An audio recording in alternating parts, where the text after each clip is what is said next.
I'm very grateful that all of you were here tonight, and I want to tell you that we are making some progress on this issue, and I'm going to tell you, it doesn't matter how long I talk.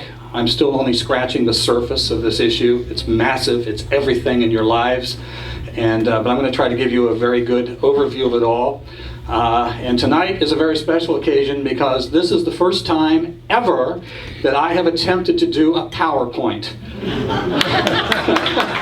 I have been with friends who have done all these PowerPoints, and I watch as they stand there and go, "Oh, I forgot that connecting cord. Do you have one? I can't get an internet." And I'll say, "I'll just talk. Thank you very much." But tonight I decided, let's try. And so I apologize from this point forward.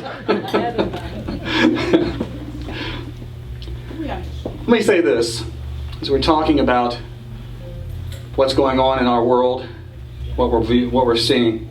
The bottom line is this: your local government is changing. It's changing from the way most of you perceive it. It's changing it's changing in its makeup, and it's changing in the way that it operates. And that's the reason why we are seeing such a violent and unrelenting pushback against Donald Trump and what he's attempting to do. For the first time, Donald Trump represents a politician, a candidate, a president who understands and is standing up against them. And they are terrified by what they are seeing him do. 50 years they've attempted to put together a revolution, and what the number one thing, whether he accomplishes anything whatsoever, the one thing Donald Trump has accomplished is that he has shown how deeply, deeply, deeply entrenched these guys are. And if nothing else, that is a major thing for us to take a long look at and understand. Now, why? Why is America different from every other nation in the world? Because we have a different idea, or at least we used to, from how mankind should live. We have a philosophy based on the ideal of individual liberty.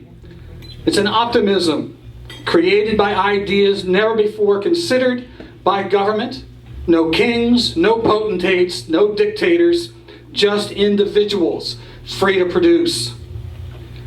There is no guarantee that you will be successful.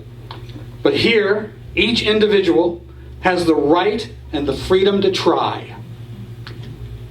That's the real meaning of the American dream. The very center of that idea is the private ownership of property. Individuals owning and controlling their own land. Prior to the American Revolution, that concept was nearly unheard of in the rest of the world. This is not going to work.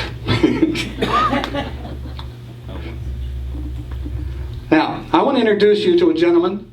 His name is Hernando de Soto. Not the explorer. He is an economist from Peru. I had the privilege of meeting in a private meeting with Hernando de Soto a few years ago. He travels the world and he talks to leaders of countries, tells them, explains to them. He wrote a book called The Mysteries of Capital, Why It Works in the West and Nowhere Else. And his premise is that private property ownership is the reason why we have built such a massive wealth in this country. Did it very, very fast. And he goes to these countries where property rights are not allowed.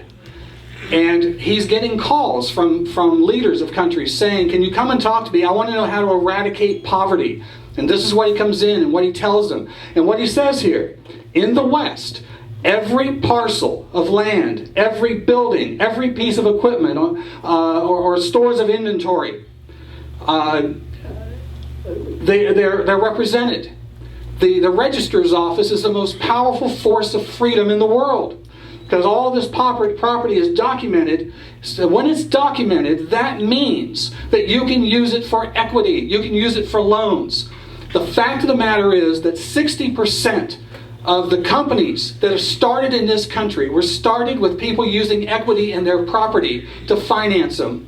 And 60% of the American people work for these companies. I'm not sure that's true today, but that's how we started. And Hernando de Soto goes there and teaches these things. He told me a story. He said sometimes when he would go to see these leaders of these countries, they would sit there and they go, well, that's all well and good, but my people aren't ready to understand property rights. So he knew he was going to one of these meetings. He never told me what country it was, but he was going to go see this leader. He goes in, and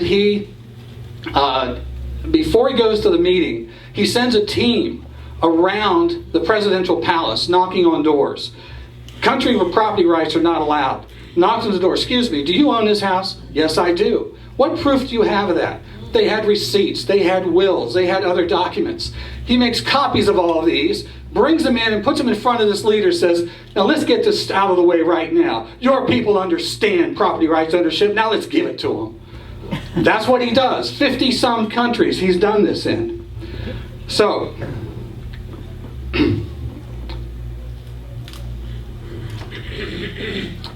James Madison said, as a man is said to have a right to his property, he may be equally said to have a property in his rights. Our founding fathers understood that private property ownership was the number one right to freedom.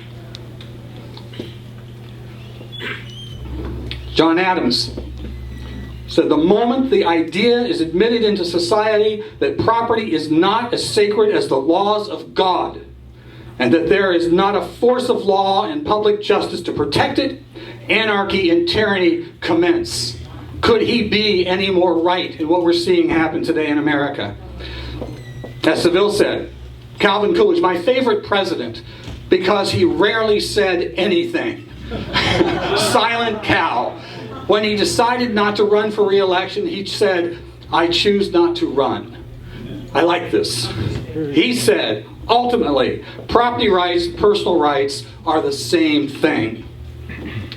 Rancher Wayne Hage. How many ever heard of Wayne Hage? Wayne Hage is a rancher in Nevada. You've heard of the Bundys. He was first. He was the first victim, and he stood up to fight.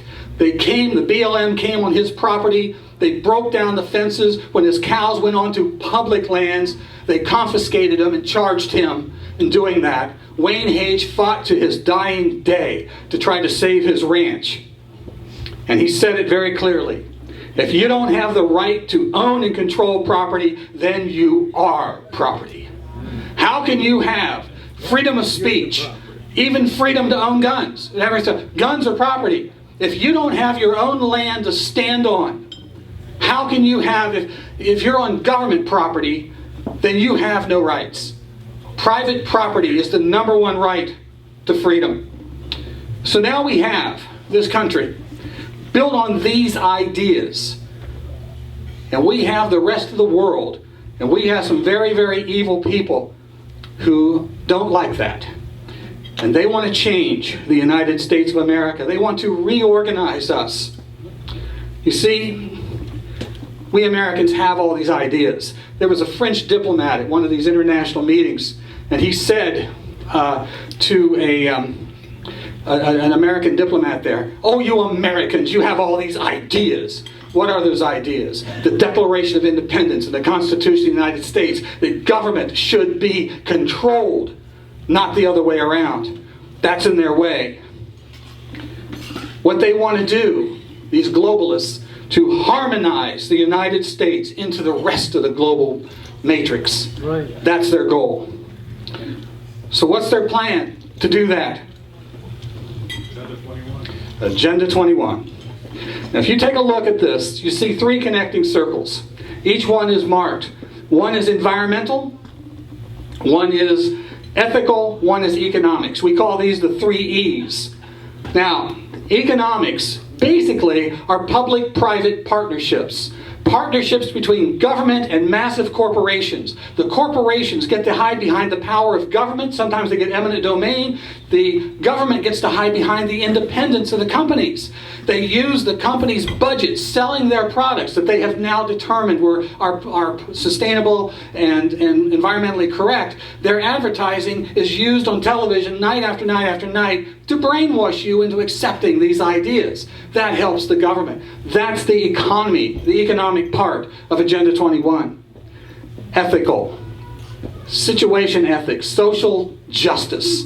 This is what that means. This is the most important. If you don't understand that one, you don't understand Agenda 21. Agenda 21 is about reorganizing human society into the image they want.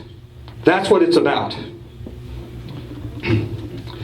Now let me give you a little bit. Oh, and then the final one, environmental, that's just the excuse for it all. Little history, how this all came about. In 1992, 50,000 delegates that were made up of 179 heads of state, diplomats, business leaders, government bureaucrats, and members of thousands of non-governmental organizations converged on Rio de Janeiro at the Earth Summit to introduce to the world a document that they called a comprehensive blueprint for reorganizing human society. Keep that in mind. That is a massive statement.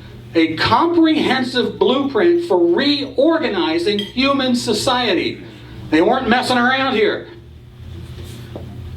Now, they thought this was pretty serious stuff, but it's interesting that today they keep saying, what? Agenda 21? Oh, you mean that 20-year-old innocuous document? It was just a suggestion. Well, isn't it interesting that in 1992, after the Earth Summit, Nancy Pelosi introduced it into the U.S. Congress, calling it a what?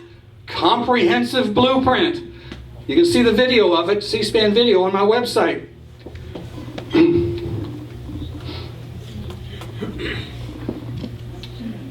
This is what the United Nations said about Agenda 21 in 1993. Effective execution of Agenda 21 will require a profound reorientation of all human society unlike anything the world has ever experienced. A major shift in the priorities of both government and individuals, and an unprecedented redeployment of human and financial resources. This shift will demand that a concern for the environment, the environmental consequences of every human action be integrated into individual and collective decision-making at every level. That is your government today, from City Council to the U.S. Congress.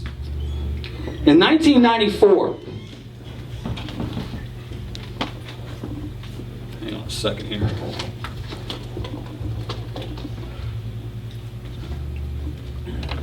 In 1994, the American Planning Association, the largest planning group in America that travels to almost every community in this country pushing these ideas, they today deny there's an Agenda 21. You know what they said in 1994? Right here on this newsletter. It said that their planning groups is a comprehensive blueprint. I'm going to have enough room here. Screw this. I'll just tell you. That's all right. In 1997, the United States issued a 70-page report, which I have here, to the United Nations on the progress the U.S. was making in implementing Agenda 21. That was 5 years after the Earth Summit.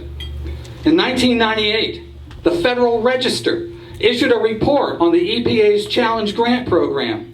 That report says the EPA's Challenge Grant Program is also implementation of Agenda 21. And in 2011, you think, well, that was back then. 2011, the EPA issued a revised report entitled A History of Sustainability. It details how EPA policy on sustainability was developed. The fifth item on their report is Agenda 21, calling it a what? Comprehensive blueprint in the process of planning and action to attain sustainability. And on it went. The blueprint, the plan, the consensus, the direction for changing how people live. And they called it the plan for the 21st century. And they were quite proud of it. In fact, it wasn't until the early to mid 2000s that such pride started to change to denial and charges of conspiracy theories. That's when I and others started to reveal the truth about Agenda 21 and sound the alarm bells. And soon thousands of concerned Americans started to ask questions. Suddenly, the sustainable development movement became hard-pressed to remember anything like that. Never heard of it, went the cry. What are you talking about? Oh, you crazy people. The fact is, Agenda 21 certainly does exist, and it is being enforced at every level of government. Now, it's true that Agenda 21 is not a treaty, and it's being enforced, and it's not a law. The proper term for Agenda 21 is a soft law policy. That means that it's really just a plan, it's a suggestion, as they say it is. And it's true that, this is my favorite one, they'll say, there are no blue-helmeted troops at City Hall, so you got nothing to worry about. Well, that's true. So what is it? What do they think it is? To understand the true threat of Agenda 21, you must first understand it is not an environmental policy or just a good idea for planning future development for communities. Here is the Club of Rome, one of the NGOs that helped put this together. They said, the common enemy of humanity is man. When in searching for a new enemy to unite us, we came up with the idea that pollution, the threat of global warming, water shortages, famine, and the like would fit the bill. All of these dangers are caused by human intervention, and it is only through changed attitudes and behavior that it can be overcome. The real enemy then is humanity itself. That's the bottom line of Agenda 21.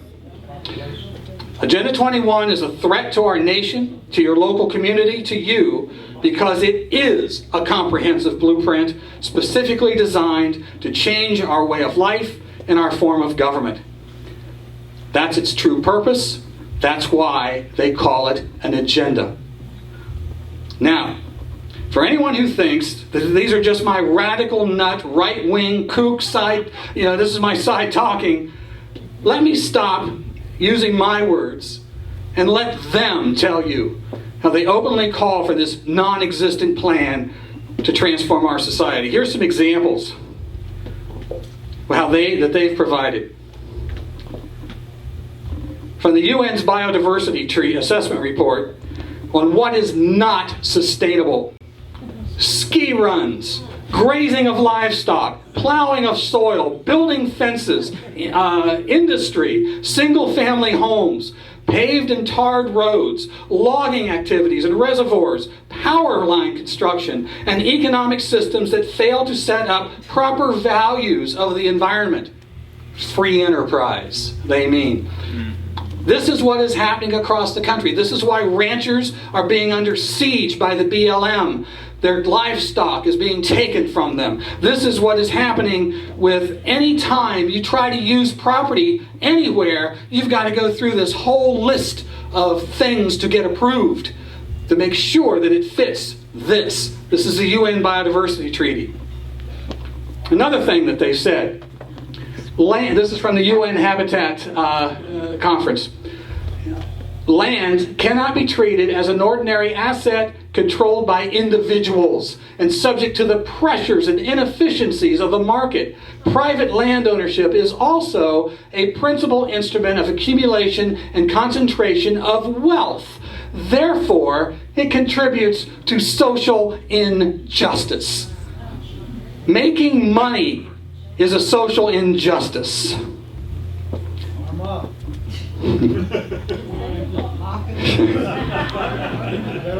Now, Christiana Figueres.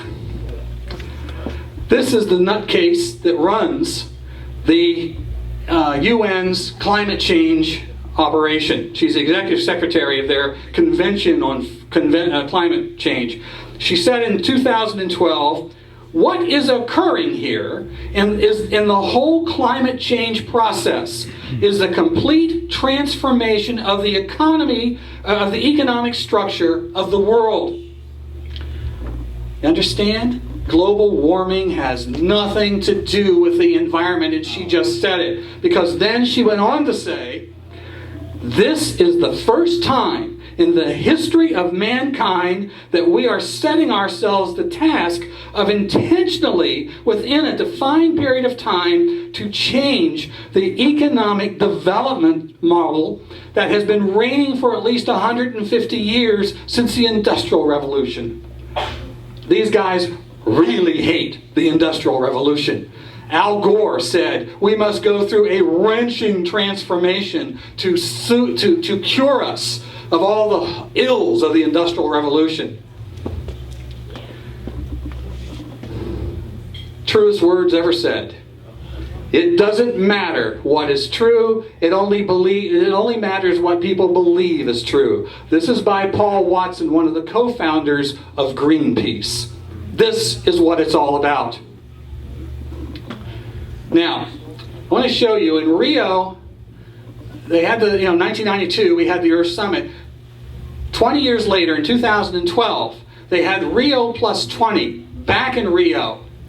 And I want to show you a video from that with some of the speakers. And a little hard to understand, but the main speaker there, you'll hear him, talking about what we need to organize and implement Agenda 21 is zero economic growth. Understand this. They are doing everything in their power to make sure, through our school system, through our education, through our economic system, they are making sure that there never again will be a Thomas Edison, a Henry Ford, or the Wright brothers, because they mess up our economic system and our well-ordered society.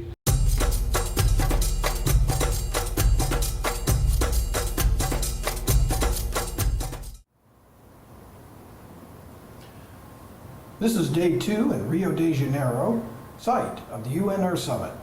I'm Craig Rucker, Executive Director of the Committee for a Constructive Tomorrow, and if you caught our video yesterday, you would have seen some pretty crazy things coming out of the mouths of some of the delegates here in attendance. Today, we sent around one of our crack collegian staffers, Abdul Kamara, to attend some meetings and find out a little bit more about what these radicals have in the future they want for us. What did you find out, Abdul? Well, Craig, as usual, the left is up to their same old antics. The whole idea that government needs to be expanded, central planning, and most importantly, that socialism needs to be reintegrated. So pretty much at the end of the day, you're going to see it's the same old dog doing the same old tricks when it comes to sustainability. You'll just have to watch and see exactly what they said. Well, let's take a look at this video. What we need for the next 10 days is an agenda, an action plan of how the minds and souls of civil movement on earth rises beyond what is happening there, rises within these rules, and creates that alternative. That alternative is always there.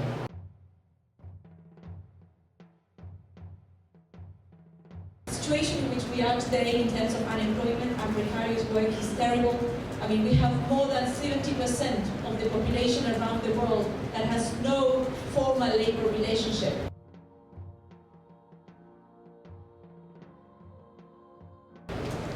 Why not considering the options of using the money you spend on building highways, which really benefit to a large extent the car owners? Why not using the same amount of money to support the construction of public transport?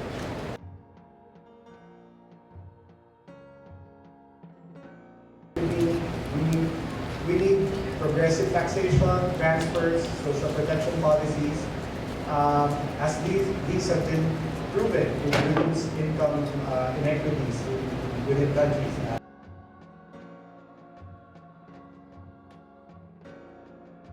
What we do know is that technological advancement will not be enough. Many of the solutions that have been proposed and the progress that is being made has been on the technological side. We know now that changes will also be required to people's lifestyles.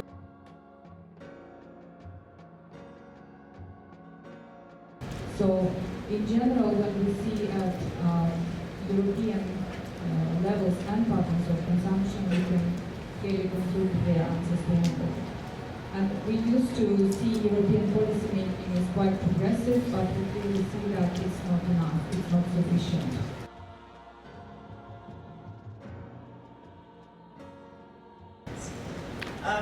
So what we saw in expert meetings that we had until now as must-haves is that, yes, new indicators are very important.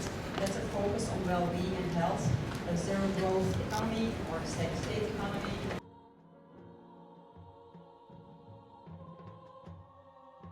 There's some problem in framing the rights of nature there.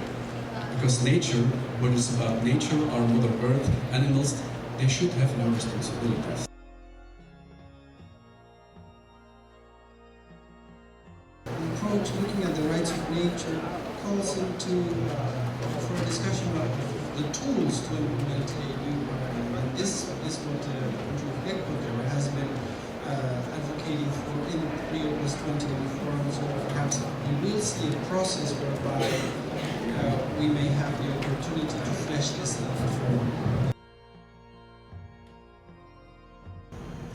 Fidel clearly pointed at the responsibility of the consumer society with the appalling destruction of the environment and at the profound imbalance in which 20% of the humankind consumes 80% of the earth's resources, showing a consistent approach to what we call today sustainability many years before this term come into common usage.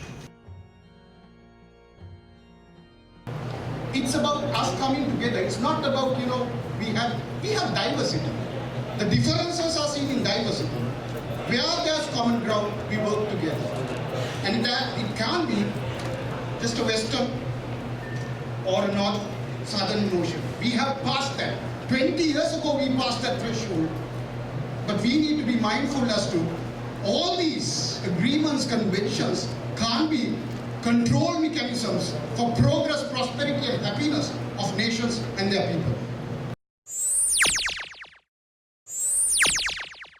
The tragedy of this is they're listening to him, not us. That's the tragedy to it all, and that's why we're going to see economies collapse around the world. Isn't it interesting that they praise Fidel Castro for being the perfect sustainabalist? Isn't that interesting? He is. That's the thing. You want to see what it's going to be like? Let's go to Havana. Bottom line is killing capitalism is the real goal of Agenda 21. But that can't be the purpose, can it, behind local planning? Because our local officials assure us that their plans are all local. What's interesting, as I mentioned the American Planning Association earlier, is the largest and most respected planning group in the nation.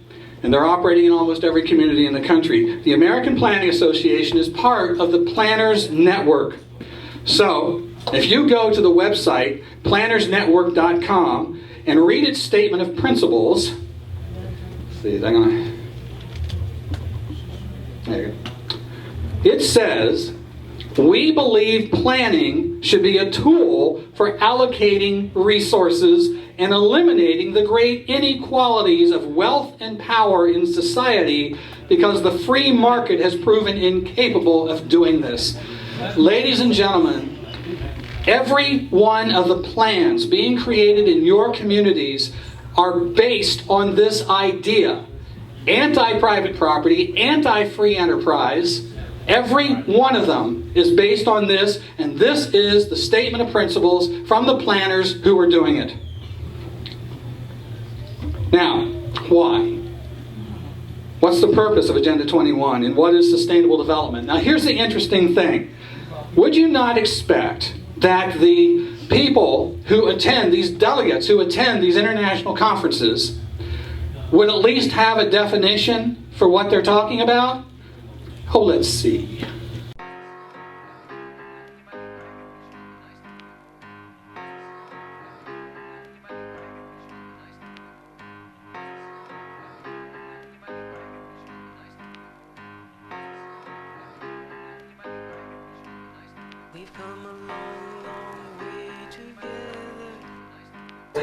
And to get some kind of to raise the amount of Copenhagen using bike, and that means to obtain that we have performed a 3-year. More and more people are used to think in this systemic approach, and that's a good thing. Then reducing the ecological cost. But we have to answer the whole systemic and holistic dimension of the problem. To the daily transport. And what we would like is that 50% of the Copenhageners use the bike every day. Okay, so in your own life, think about what makes you happy. Yeah. If we are to obtain a sustainable development, we need to lower the emissions in the cities and the communities all the world. And a very simple interpretation can be enough for all and forever.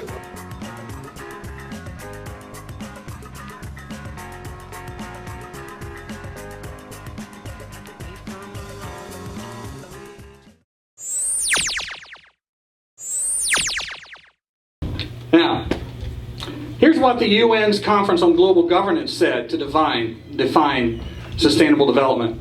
Sustainable communities encourage people to work together to create healthy communities where natural resources and historic resources, I'm still trying to figure out what a historic resource is. Perhaps it's President General Lee's statue, I don't know.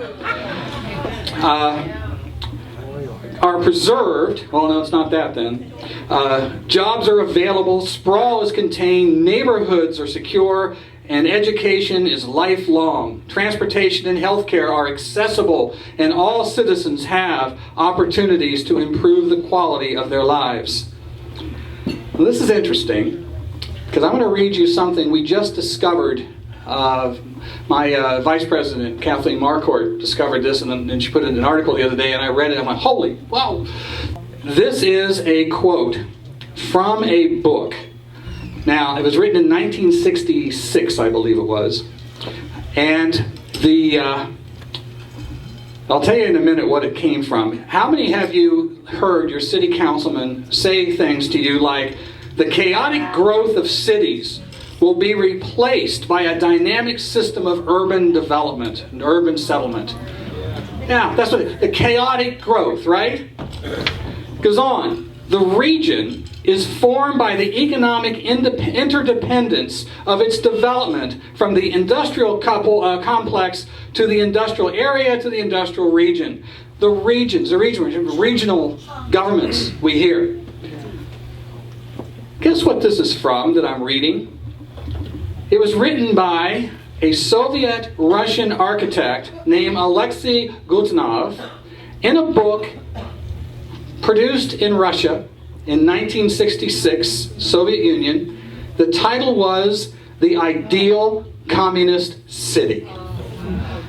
Could it be that sustainable development really is an extension of the master plan for the ideal communist city? Well, gee, we just heard a guy praising Fidel Castro. Kind of puts it in perspective, doesn't it? Keep in mind that the biggest obstacles to implementing sustainable development in America are the private property laws. They must be removed by any means for them to succeed. And here's another quote from sustainable promoters. Let's see. This is a gentleman named Ted Trainer. He wrote a book called Transition to a Sustainable and Just World. And he said, consumer society cannot be reformed to make it sustainable or just. Get that. Consumer society cannot be reformed to make it sustainable or just. It must be largely replaced by a society with fundamentally different structures.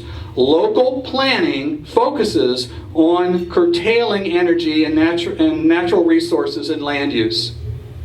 You hear that? He goes on to say, what then is the most effective transition strategy? The essential aim is not to fight against consumer capitalist society, but to build the alternative to it.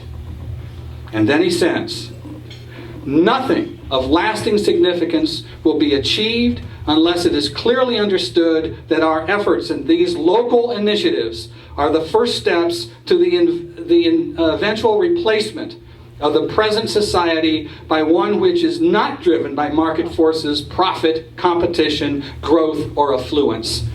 What's the opposite of that? Communism. Isn't it interesting to note that Mr. Traynor is a Marxist? Above all, promoting sustainable development, the ruling class tells us that we must all learn to live on less. Consumer society. How dare you to want a new car, to buy new clothes, a new house, while others are suffering. That's racism.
And still, local proponents, planning groups, planning departments, and your elected officials deny any such international connections to their planning programs.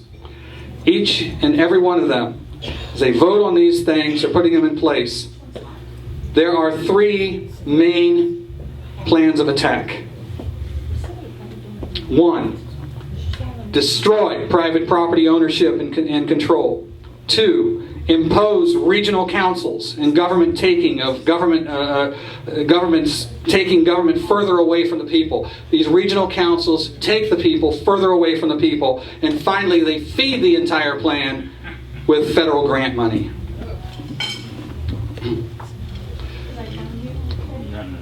This is what they tell us. We reject the idea of private property. That is Peter Burley, the National Audubon Society. Individual rights will have to take a back seat to the collective. Where do you hear the word collective? Communism. Harvey Reuven, the vice chairman of ICLEI.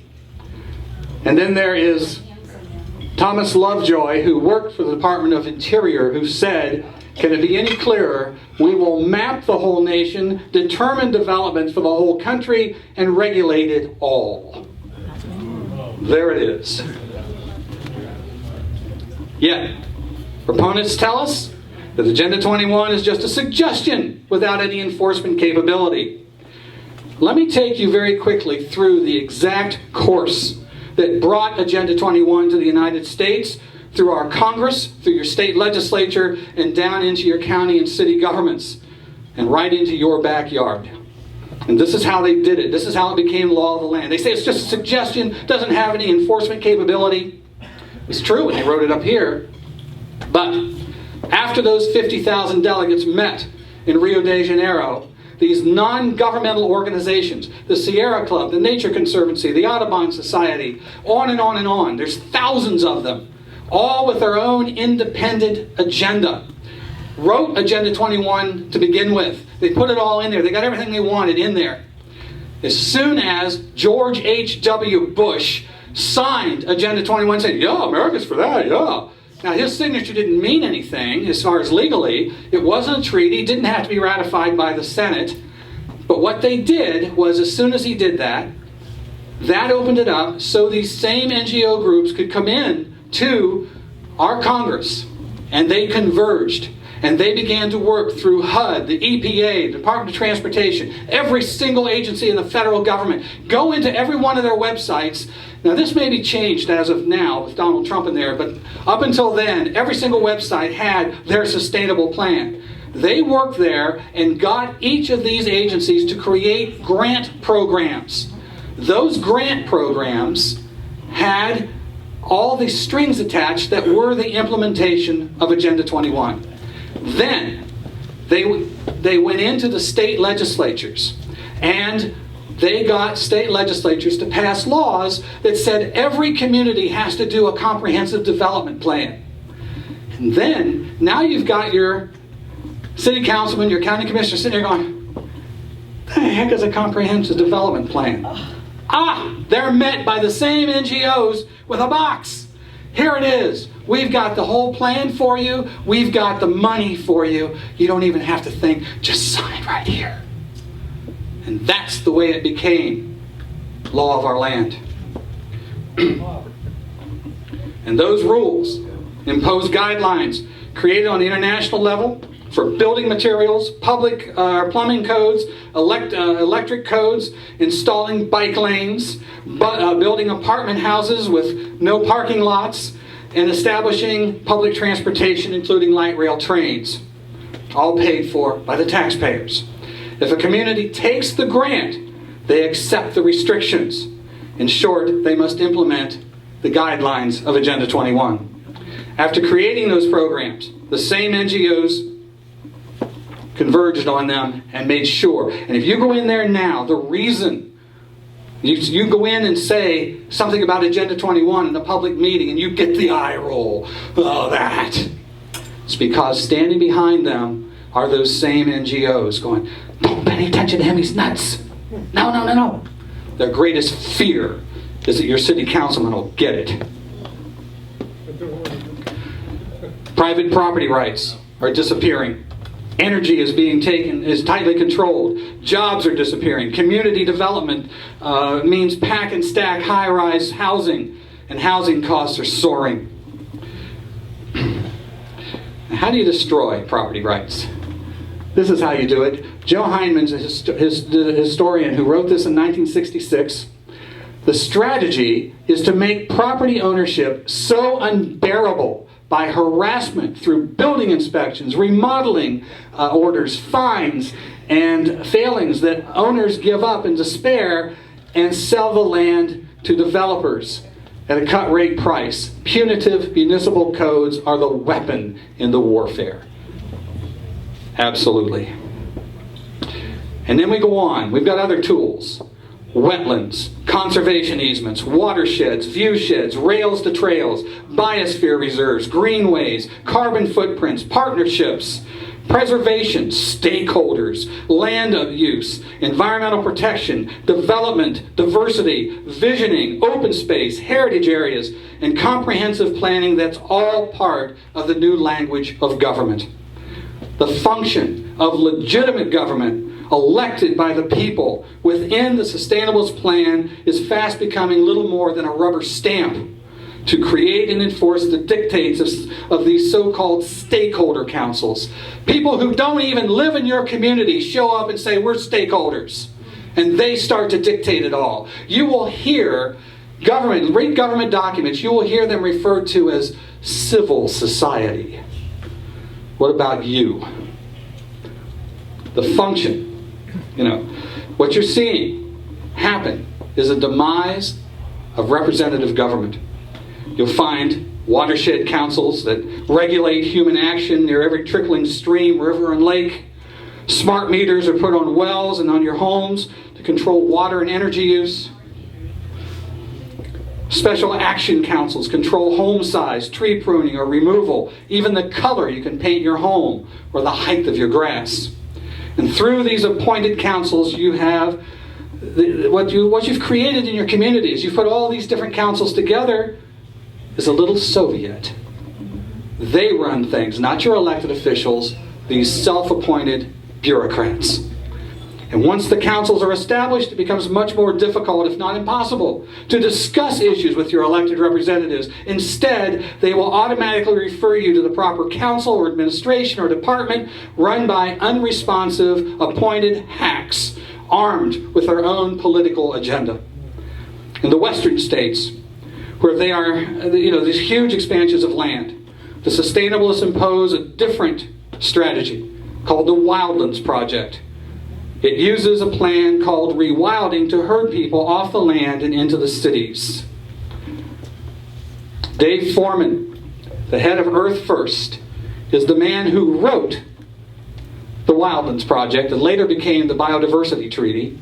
And he said, it is not enough to preserve the roadless, undeveloped country remaining. We must recreate wilderness in large regions, move out the cars and civilized people, dismantle the roads and dams, reclaim the plowed lands and clear cuts, and reintroduce extirpated species.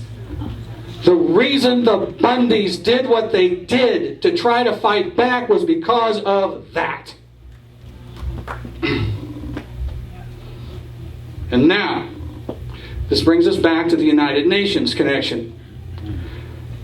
This is from the UN Commission on Global Governance.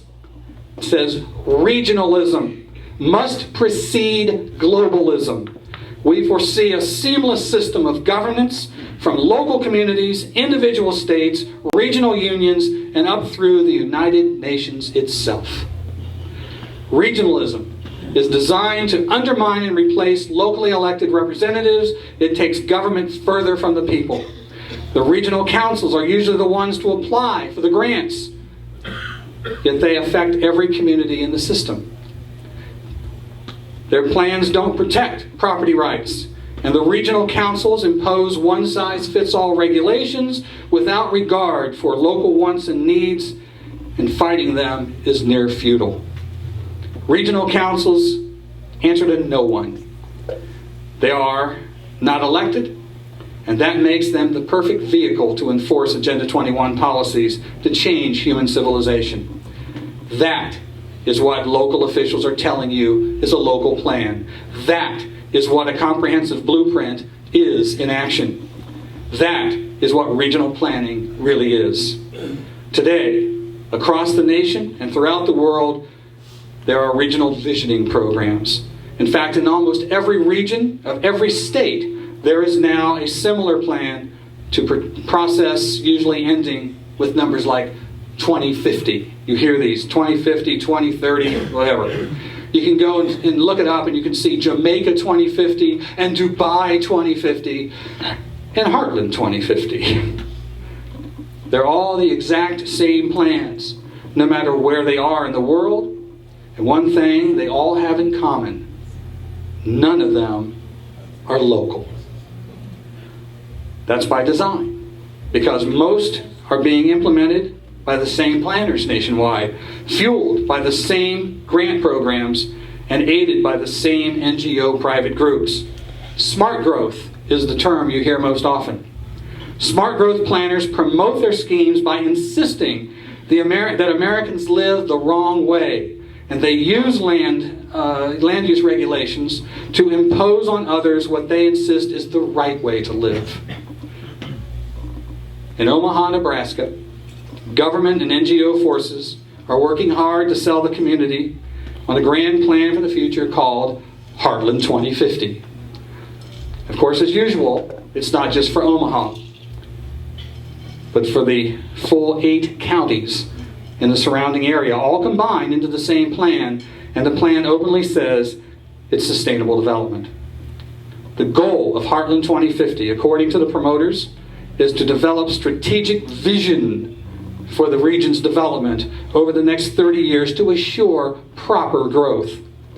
This massive plan will lay the ground rules for transportation, housing, jobs, property, land use, education, and even healthcare. Here's how it works. By the way, if you go on the internet and you look up sustainable healthcare, you will find all the provisions of Obamacare. The planners put a line around the city. They say no growth will take place outside of that line. And then, because out here is urban sprawl. That's a nasty thing, you understand. I call it people's homes, but they call it urban sprawl. And they put that line around there. Now what happens when they do this? You have now an area that doesn't grow. But what happens when the population does? There's nothing but to go up. That's all that's left to you. What they do is try to discourage private car use in favor of public transportation, biking, and walking.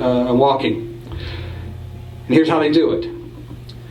Higher taxes on cars and on gasoline. And there is now a plan to tax the miles that you drive.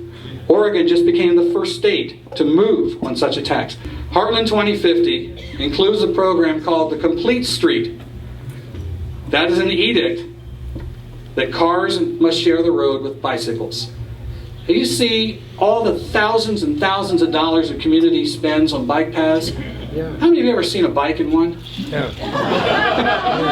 I haven't. Now there are certain places. They've got this whole big. What they do is make it more difficult for you to drive.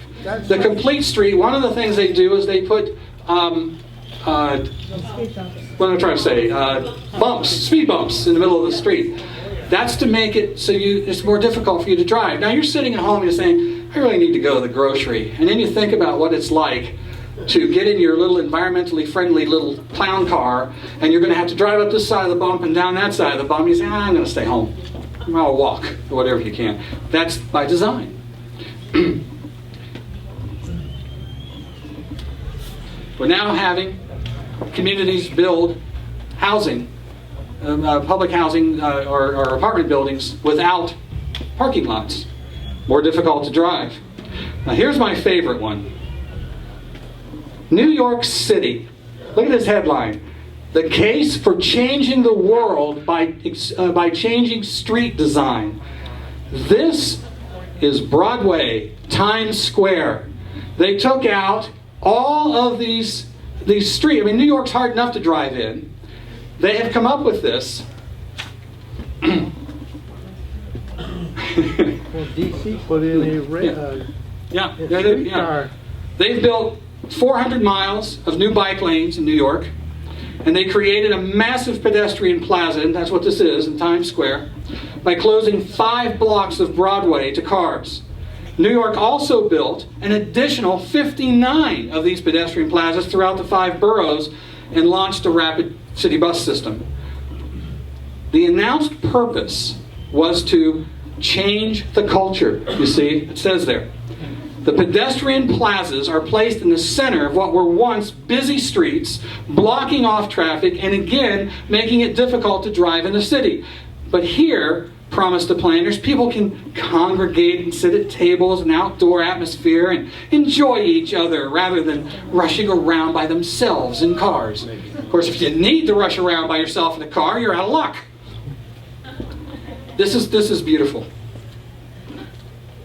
One of the leaders of this said, what we're trying to do is see equity of public space. When you build your street for cars, you're actually building in the expectation that people are going to have cars.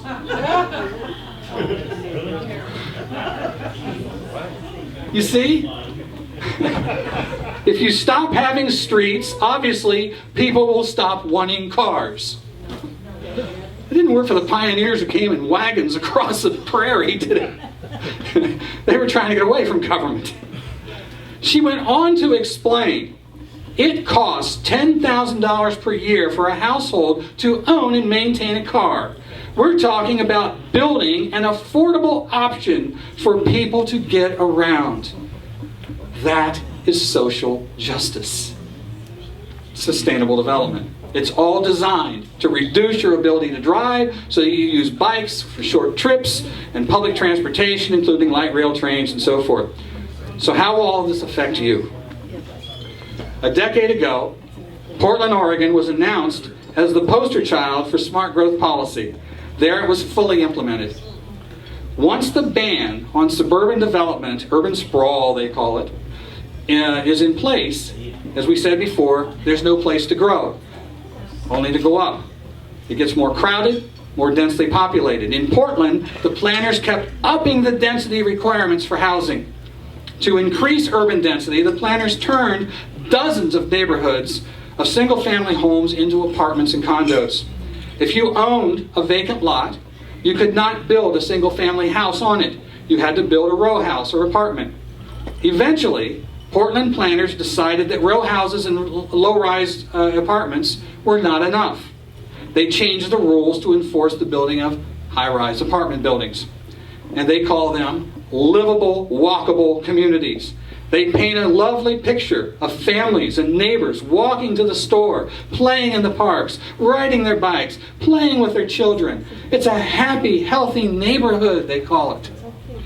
The center of the plan in Portland was the light rail train system. The desirable homes, they told us, were those built next to the rail line. This would assure ridership, they claimed. No more streets and highways crowded with cars.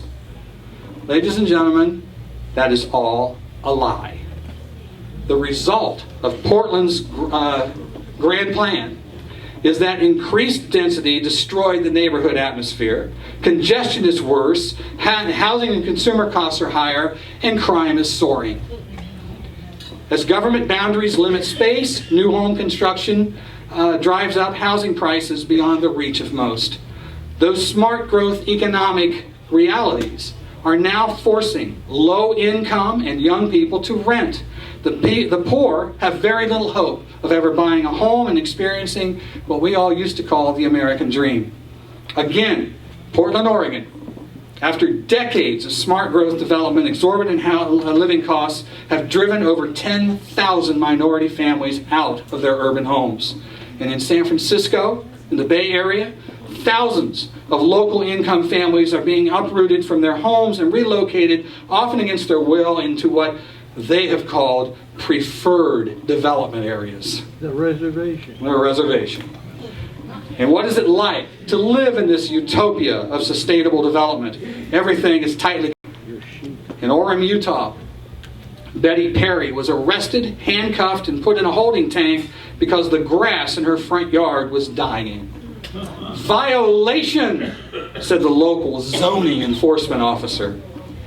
Power companies, in partnership with government, are now installing smart meters on private homes. These meters give the power company control over the temperatures of your home, and don't you dare stand in front of it and try to prevent them. You get the handcuffs too. Property rights? They will now control the thermostat as a means to cut your carbon footprint under the excuse of stopping global warming. In Montgomery County, Ohio, in Dayton, Jenny Granado and her family are the victims of the Miami Valley Regional Planning Commission as they forced a bicycle highway across their land. Now, we always use this term bike path. Sounds so nice. We're going out in the woods. Isn't it nice?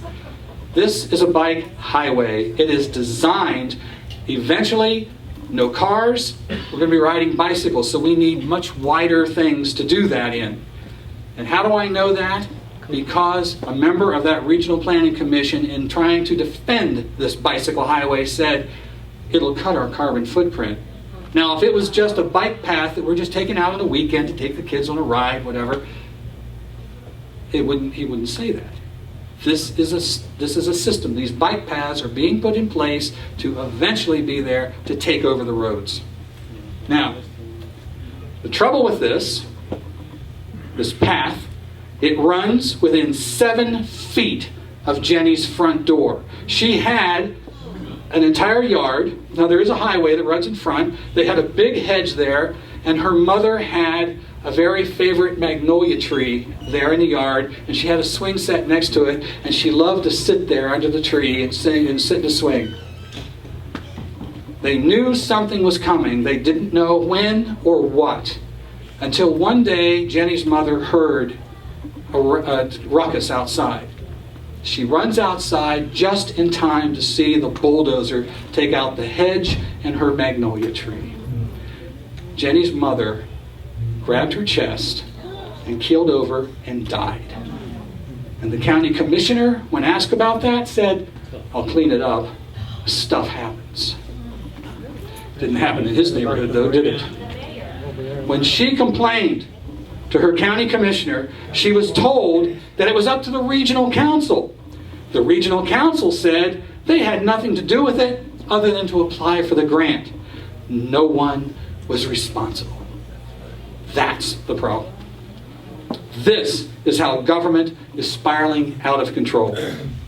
The problem is not traditional zoning and planning. The problem is the emergence of raw government power that is unchecked and out of control as it ignores individual liberty and private property rights.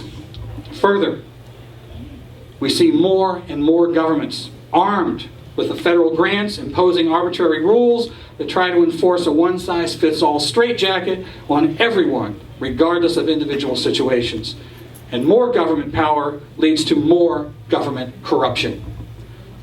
Even if you believe there needs to be changes in our society to protect the environment, surely any honest American would admit that such actions by government are out of line.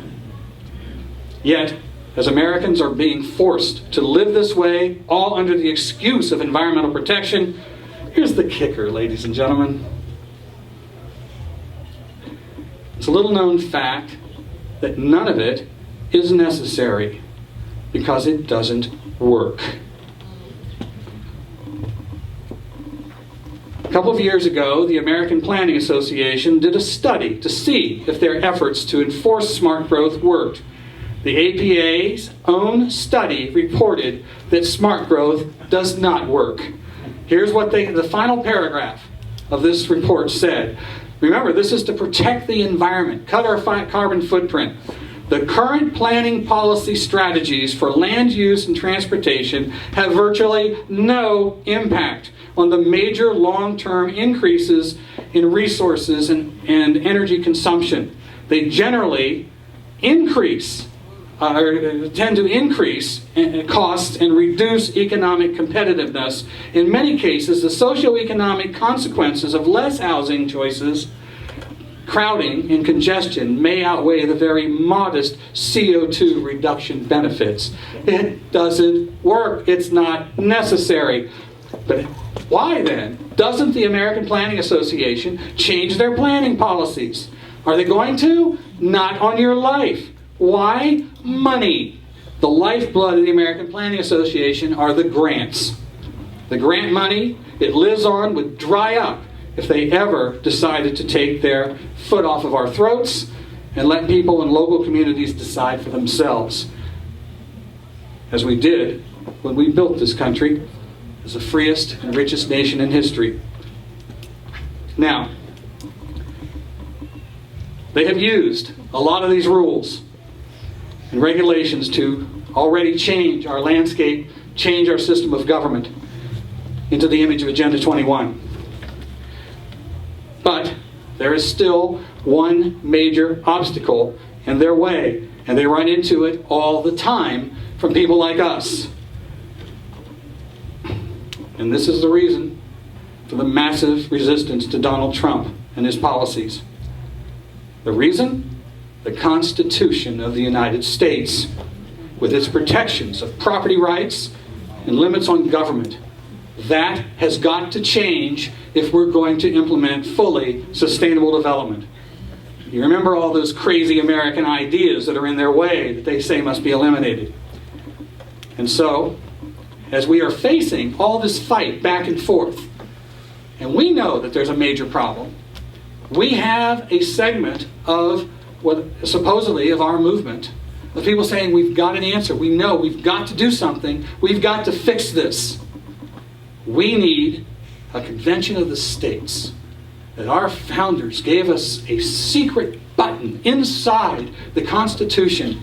All we have to do is press it, and we can solve all of our problems. Somehow, Thomas Jefferson and James Madison and others understood sustainable development was coming.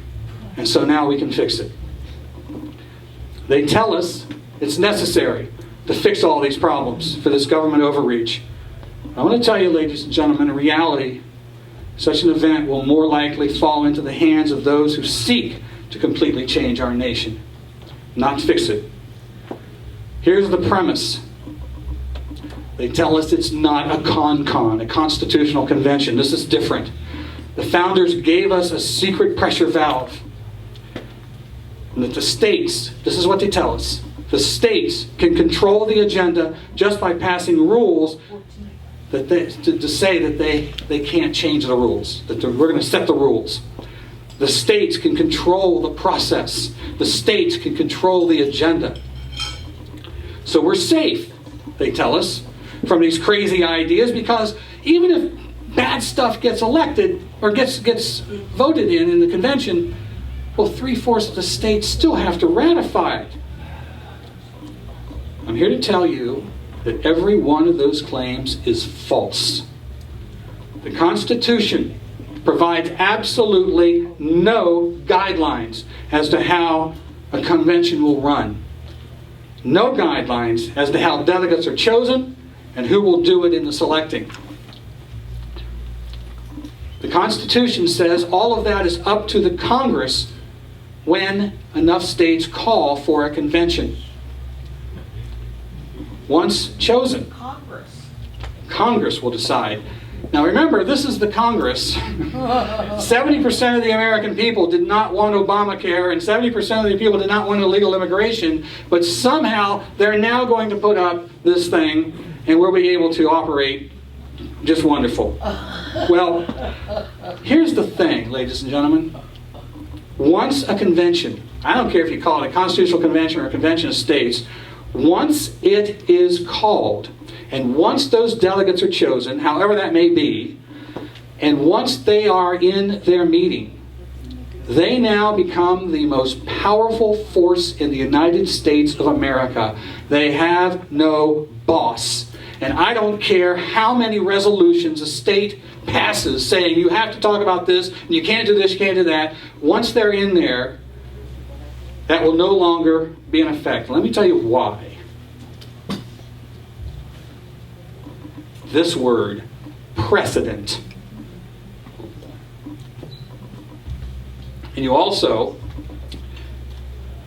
let me just tell you this. In the original convention, the states, most of the states, were given specific orders by their states. The delegates were given specific orders by their states. There was a problem with interstate commerce, with the Articles of Confederation. Articles of Confederation were the rule of our country. That was the Constitution, essentially. There were problems with how states were dealing with each other, and they wanted to talk about that. There were 2 other conventions before that, and there were states trying to slip in a new constitution. Rhode Island refused to send delegates to this convention in Philadelphia because they smelled a rat. And other states were given specific instructions. You will not discuss anything but the commerce situation. But when they got there, in Philadelphia, in Independence Hall, the doors were locked, the windows were closed, and the most powerful force in the country took over. And they came out with a new constitution. Number 1, that's a precedent. Congress had sent a very sharply worded resolution asking the states to authorize a convention for the sole and express purpose of revising the Articles of Confederation. And they asked that only amendments to the articles be considered. And this is what you have to know. As Winston Churchill said, you're talking about a constitutional convention, if you don't look the facts in the face, they have a way of stabbing you in the back. Those wishes from Congress and from the specific instructions from the states were all immediately ignored at the door. That's a precedent. The Articles of Confederation specifically said any changes to it required 100% of the states to approve it. And the Articles of Confederation were the law of the land. But you know what happened? When the new Constitution was ratified, when it was brought out, I think you would have to agree that at that point, before it was ratified, the Articles of Confederation were still the law of the land. It said 100%. Isn't it interesting that when they ratified it, they only needed 3/4 to ratify it? That was a provision in a constitution that was not yet the law of the land. How do you do that? It's what they did. Guess what? That is a precedent. Now, what do you think the left will do with those precedents? They're really good at this stuff. And what will stop them from putting a conference together, a convention together, stacking it with their people? I find it really interesting. And when Michael Ferris talks about this, and people ask him certain questions, his answer is always, I won't let that happen. I want to ask him, are you the only one that's going to be there? How can you control that? He has a very high opinion of them. Yes, he does. Well, I don't. And so I believe it'll get rolled. This defies logic and history, that they think that the left will not participate. Why? Well, these are, I've got ahead of myself a little bit here. These are some of the instructions from the states. Rhode Island sent a letter opposing a constitutional convention. They said we could not consistently appoint delegates, because they'd been to 2 others, in a convention, which might be the means of dissolving the Congress of the Union and having a Congress without a confederation. And then the Congress said, please, for the sole purpose and express purpose of revising the Articles of Confederation, 9 out of 13 states to ratify. That's what it ended up in. It should have been 13. It was 9. There was only 12 that actually ratified it in the end. George Soros funded groups. Open Society Institute, Center for American Progress, American Constitutional Society.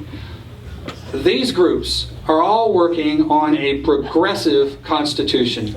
There's also an environmental green constitution. There's every kind of constitution you can think of. What do you think will happen when enough states finally call for a convention of states, and the votes are in, and the delegates are chosen, and who knows what the delegates are going to be? I do. You know, we're going to have make sure we have a good representation of illegal aliens, I think, for one thing.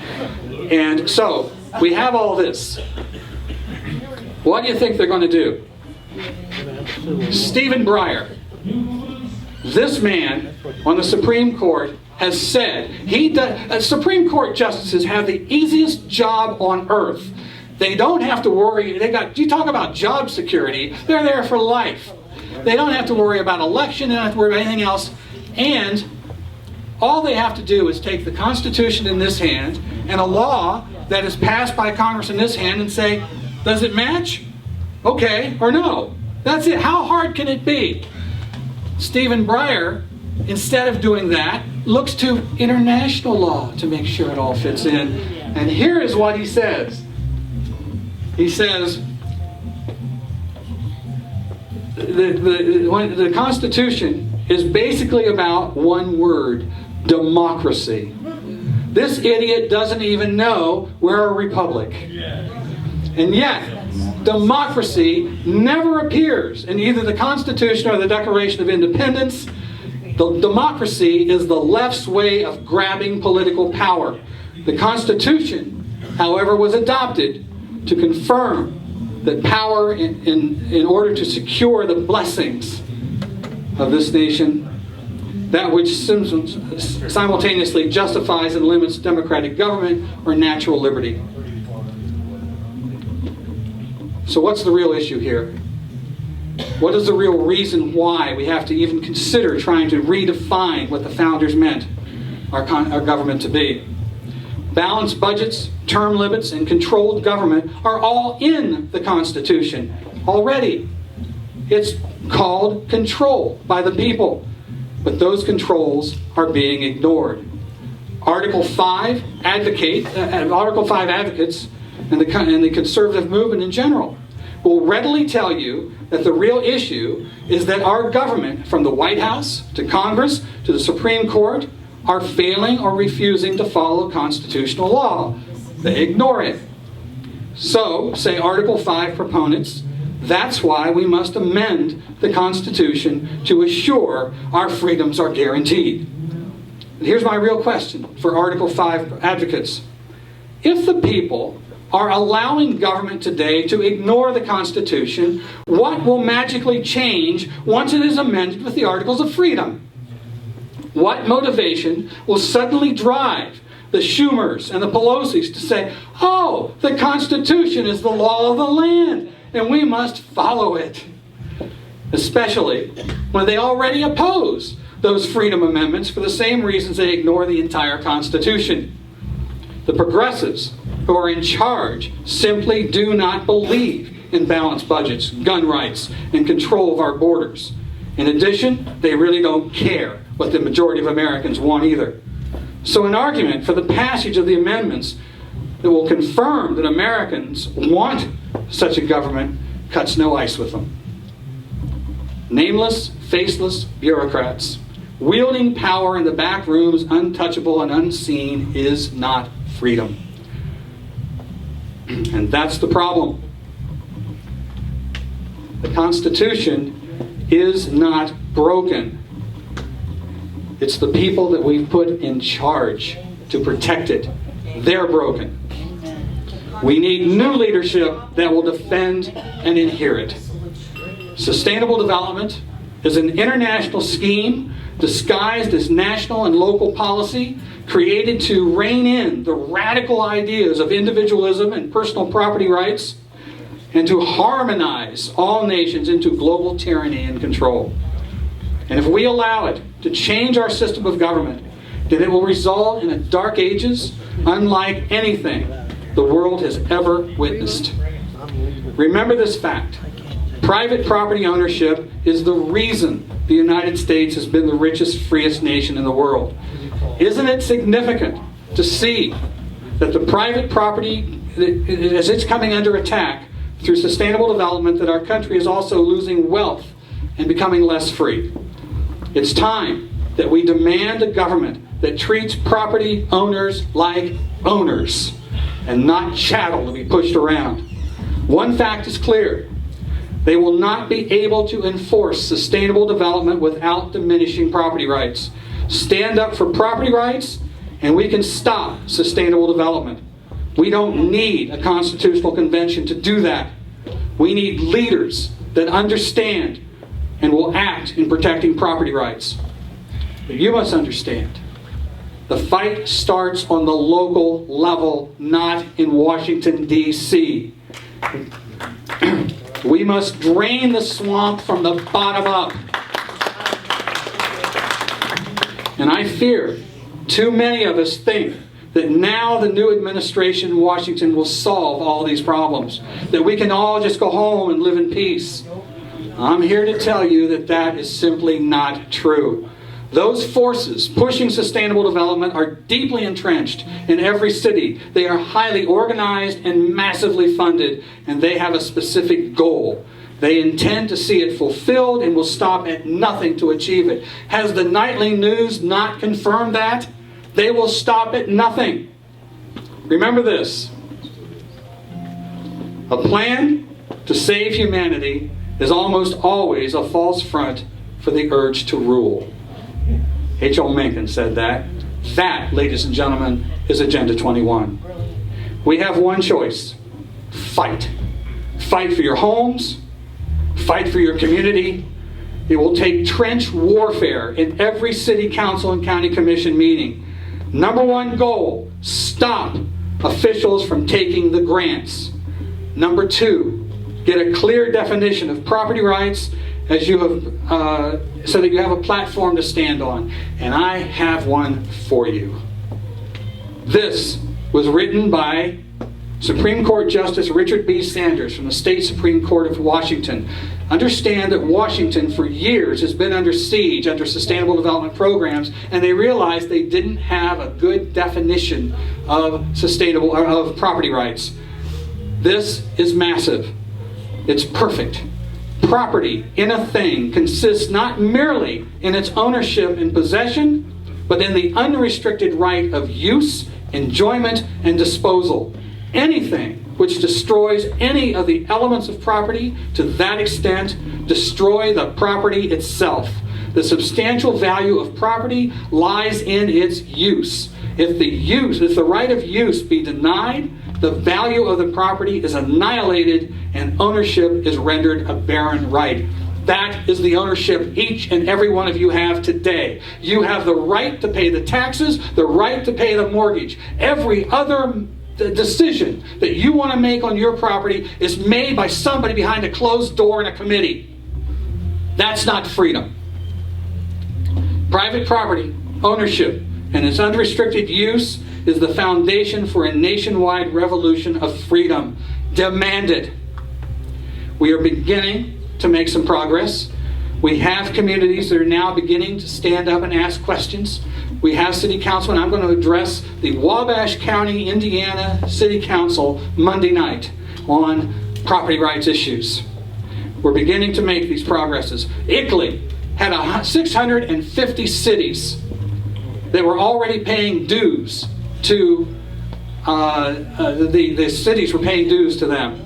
We have succeeded in getting much more than 150 cities to rescind their membership. I lost count. At least 10 state legislatures have passed anti-sustainable legislation, and even the Republican Party included an anti-Agenda 21 plank in its platform. Probably been taken out by now, but it was put in there. That made it, at least we had a voice. We're learning some new tactics and legislative plans to knock out Agenda 21 and its policies. A revolution is beginning to stir. It's baby steps, no question about it, but people are beginning to wake up. Let me just finish with this thought. When our founders put the Republic together, they weren't only thinking of themselves. They were thinking of you. 200 years in the future. They were thinking of a society in which everyone, from the farms to the inner city, were free to live their own lives off the fruits of their own labor, a life of your own. And they created a system in which government's only job was to protect and secure those natural rights that you were born with. They knew the pitfalls, the dangers of men who worship power over freedom of choice. That's the reason Ben Franklin said, a republic if you can keep it. Today, you and I face the same challenges. Don't just think of today and how these policies affect you. Think of your grandchildren and your great-grandchildren, and think of their great-grandchildren. What kind of nation will we leave them? The choices we make today, the battles we choose to fight here and now, will determine if they even understand there is a concept called freedom. The battle starts in your home, in your neighborhood, and in your community. You see, if we can preserve private property rights in your own community, at the local level, then we can preserve freedom as a nation.